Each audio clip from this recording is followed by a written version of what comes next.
At the center of the probe is the Pegasus spyware. So what is Pegasus? It's a software created by an Israeli company called NSO Group, and the company says it's designed to track terrorists. If you're an ordinary person, guess what? You're on the list too.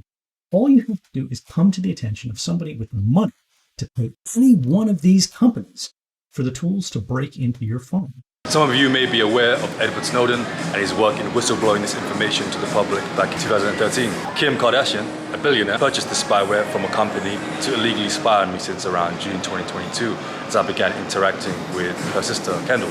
She then looked through my phone screen and saw all the people I was interacting with on Instagram, rounded them up and invited them to a group chat with a link to view my mirrored MacBook Pro and iPhone screens. This is an extension of this digital threat, a practical example of how it can be used by a celebrity to sabotage a man in plain sight. I've changed phones and laptops 10 to 15 times since then.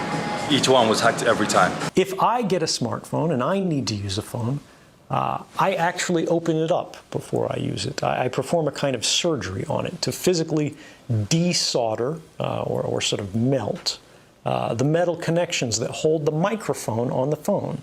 And I physically take this off. I remove the camera for the phone, and then I close it back up, I seal it up. And then if I need to make a phone call, I will attach an external microphone on it. And this is just so if the phone is sitting there and I'm not making a call, it cannot hear me. Now, this is extreme. Most people do not need this. But for me, it's about being able to trust our technology. I've been taping the camera on my laptop and phone since I left the mic on to speak and have been covering it up more recently. Pegasus can do things on your phone that you can't even do. It can activate any function on your phone. It completely mirrors it. It can look for your cameras. It can also take pictures. It accesses your messages, your history. It can listen to what you say and it can also record you.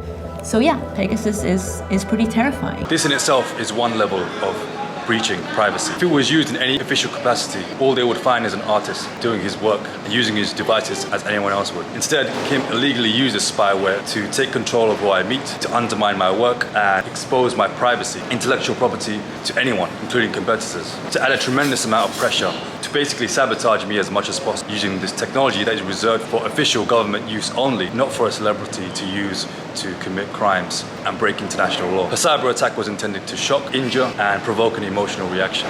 It didn't happen. Instead, I turned this upside down and used it as an opportunity to guide people watching through this experience, to teach and share the wisdom I developed on my journey. Thank you once again to Olivia for letting me know I'd been hacked the first time. Simply put, Kim and Kendall's intention is to convolute my passion, which is what we're experiencing right now with all the delays and the borderline impossible and confusing scenario, this mess I'm having to clean up, instead of sharing music with you. Reminder, despite this delay, the Heart Machine album 2 is ready, the Vessel Eternist album is done, the Less Said is in progress, so a lot of music, my best work to date. But we have to get through this mess, so bear with me. This situation at first was described as magic in that it's like a fairy tale turn of events, Deus ex machina. But it's been turned upside down by Kim and turned into this mess. Consider, A, this magical turn of events, stuck in metal, this conspiracy that was happening. I meet Dua Lipa and we carry on our lives away from the fire. B, amidst this battle, Kim takes control of my life for 600 days and plunges me even deeper into hell, leaving me to go public to untangle this Gordy or not, this impossible situation in the open. This is a movie. My story in metal in itself is quite extraordinary. It's quite rare. To then converge with one of the most famous families in the world, it's a lot. The drama from metal, the love story, everyone watching, no one knowing, everyone doubting. This is the midpoint in the movie. It should have been done by now. We should have been on the next chapter, but Kendall and Kim are stuck and crab clawing me from moving forward. Crab in the bucket mentality. There is no fight. I've yielded. It's like she's tying my hand to the table tennis table to keep playing, to increase her scoreboard in front of everyone watching, despite time painfully dragging on.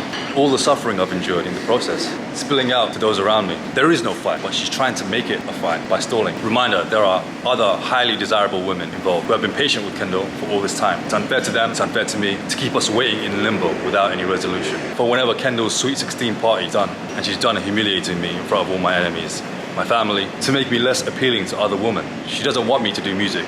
That's it, jealousy. Can you imagine, after all I've endured, to hold on, to get to this point, and to be blocked, when there's all these other highly desirable women involved. Delusion, excess, power, corruption, Marie Antoinette in 2024. No one can demand this from anyone in a free world. So what now? In response to the last vlog, Kendall posted this, which shows her forfeiting her position and letting me go. So frame 1, brown frame on the left. Frame 3 shows her wearing sunglasses, owning up to her mistake. Frame 5, it shows vehicle, vessel, out of the parking lot. Moving forward, I will be using this as a broadcasting tool to navigate through the final stages of this affair into the opening, to break off from Kendall and her family, and to create space to meet one of the other women. She's had more than enough time to make a move and make this work, but hasn't. And like many others who have tried to stop me, is acting as an agent to simply control me and prevent my life from expanding. To carry on working, releasing music, and taking the show to the stage. Enough damage has been endured. Once this critical bridge has been crossed and Kim stops trying to hack and sabotage my work, we can resume normalcy and release the rest of the music I have lined up. This is the 7th or 8th laptop I've purchased since this occupation. I've physically removed the Wi-Fi to be able to regain my privacy to work. We've been patient, it's time. Cyber weapons are weapons. People get killed. Pegasus is sort of setting the stage for the new terrain of warfare against activists and civil society groups around the world. What we've found in this process, that the people that were most interesting for those repressive regimes were actually investigators. These are journalists, activists, opposition figures, religious figures, dissenters, people living in exile, community organizers, far from what anyone would imagine a so-called terrorist to be. Knowing that you are targeted extract a huge psychological toll on you. Perhaps do not want to speak to people because you don't want to compromise them, so you stop communicating. So these are people who had experiences with arrests and imprisonment, and yet when they were describing their experience of hacking, some were close to tears. They were talking about nightmares, psychological distress, emotional distress. Because everyone now has a smartphone. And when your smartphone becomes a surveillance device, people are terrified, and they're justifiably terrified. We are creating networks to push back against all of that silencing and cutting that software like Pegasus does.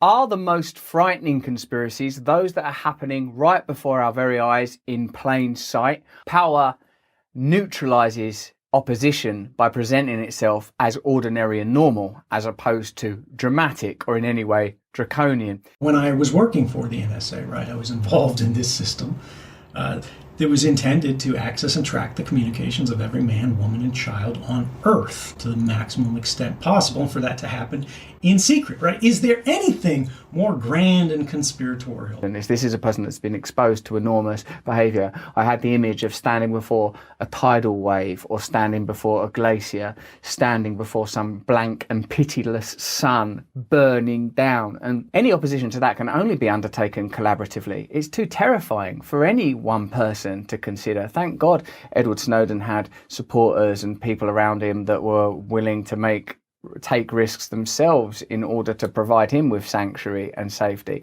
And I think any of you that are interested in confronting power must know it is real, and you have to undertake it as a part of a collective. Individually, no one has significant power, not compared to the vastness, the great behemoth, the megalith, the monolith that we are facing. Everything that you ever typed into that search box, Google has a copy of. Every private message that you've sent on Facebook, every link that you've clicked, everything that you've liked, they keep a permanent record of. And unfortunately, like pollution, we have not created the tools that are necessary for ordinary people to be able to see this activity. And it is the invisibility of it that makes it so popular and common and attractive for these companies. Once your phone is hacked, what is in their hands is not simply your device, it is your future. So they purchased it from a digital arms broker, a company called the NSO Group, an Israeli company. In this company, the only thing they do is manufacture digital weapons, kind of hacking tools. And they sell this capability to break into phones of people around the world for millions and millions of dollars to some of the worst governments on earth. And the only meaningful oversight that they have, unfortunately, because the export control laws for these kind of digital weapons are extremely weak in Israel, is their own internal ethics board that says, oh, it was fine, we didn't break any rules. That has to change. They're selling our future, they're selling our past, they are selling our history, our identity, and ultimately, they are stealing our power and making our stories work for them.